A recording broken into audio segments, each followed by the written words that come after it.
একা একা গাছে থাকি আমি, শাকচুন্নি। কত দিনের শখ আমার, গোপাল ভাঁড়ের বউ হয়ে সুখে সংসার করব। কবে আসবে সুযোগ, কাজে লাগাবো আমি। বলছি কি শোনো, কয়েকদিন ধরে না মায়ের কথা খুব মনে পড়ছে। চলো না গো মায়ের বাড়ি থেকে কিছুদিন ঘুরে আসি। যেতে তো আমারও ইচ্ছে করে। বউ কত আদর আপ্যায়ন শ্বশুরবাড়ি গেলে।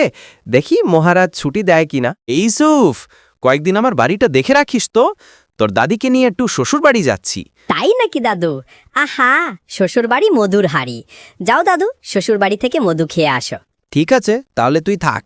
চলো বউ, দেরি হয়ে গেল তো। যত দেরি হবে তত পৌঁছাতেও দেরি হবে।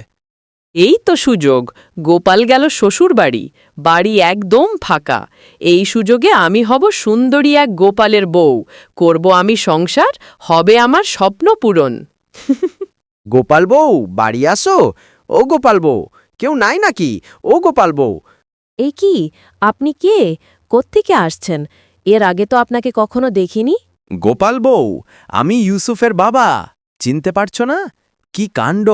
আমরা একই এলাকায় থাকি, একই পাড়ায়। আসলে কি হয়েছে ভাই জানেন, আমি 2 দিন ধরে অসুস্থ ছিলাম তো, এজন্য সবকিছু এলোমেলো হয়ে যাচ্ছে, সবকিছু ভুলে যাচ্ছি। ঠিক আছে গোপাল বউ, চলি তাহলে। সময় করে রাজবৈদ্য দেখাইও, ওষুধ খেলে ঠিক হয়ে যাবে।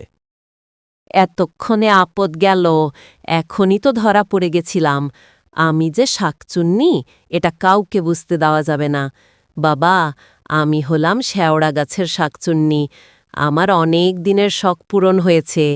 বউ, তাড়াতাড়ি চলো, তাড়াতাড়ি বাড়িতে পৌঁছাতে হবে। অনেক দিন পর বাড়িতে যাচ্ছি, কি যে ভালো লাগছে। তাই নাকি? দেখে তো মনে হচ্ছে বাড়িতে যাওয়ার জন্য ছটফট করতেছ। আমি যে একটু মায়ের বাড়িতে গিয়ে আরাম করছিলাম, তোমার তো সহ্য হলো না, ঠিক বাড়িতে নিয়ে আসলে। যাই, বাড়িতে গিয়ে কাজের বুয়ার মতো কাজ শুরু করি। বউ, নিজের বাড়িতে থাকার যে সুখ আর কোথায় পাবো বলো? চলো চলো, শিগগিরই চলো। এ কি দেখছি আমি? আমার দুটো বউ, এখানেও বউ, ওইখানেও বউ। আশ্চর্য! এ কি, কে তুই? তোর এত বড় সাহস? তুই আমার মতো সেজেছিস, আমার বাড়িতে এসে উঠেছিস? মনে রাখিস, এটা আমার সংসার, ও আমার স্বামী। আরে, কোত্থেকে তুই এসে বলছিস আমি কে? আমি ওর আসল বউ, তুই নকল বউ। তুই যদি আসল বউ হওয়ার চেষ্টা করিস, মেরে ফেলব তোরে। তুই আমাকে মারবি? আমি ছেড়ে দেব? লাঠি কই রে? আজ লাঠি দিয়ে মায়েরা ভূত তাড়াবো। তোমরা দুজনই মন দিয়ে শুনো। তোমাদের দুজনকে একটা ইলিশ মাছ দিব। যে কাঁচা মাছ খেতে পারবে সে হচ্ছে আমার আসল বউ। কি গো, তুমি পাগল হলে নাকি? কোনো সুস্থ মানুষ কাঁচা মাছ খেতে পারে? আমি তো পারবো না।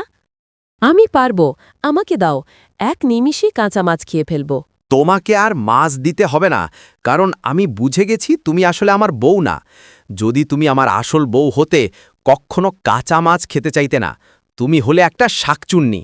এবার আমি তোমাকে কঠিন শাস্তি দেব, এমন শাস্তি দেব তুমি যেন আর আমাদের এলাকায় আসতে না পারো। আমাকে ছেড়ে দিন গোপালবাবু। আমার অনেক দিনের শখ ছিল আপনার বউ হয়ে আপনার বাড়িতে সংসার করব, কিন্তু হলো না। আমি চলে যাচ্ছি, শাস্তি দিবেন না।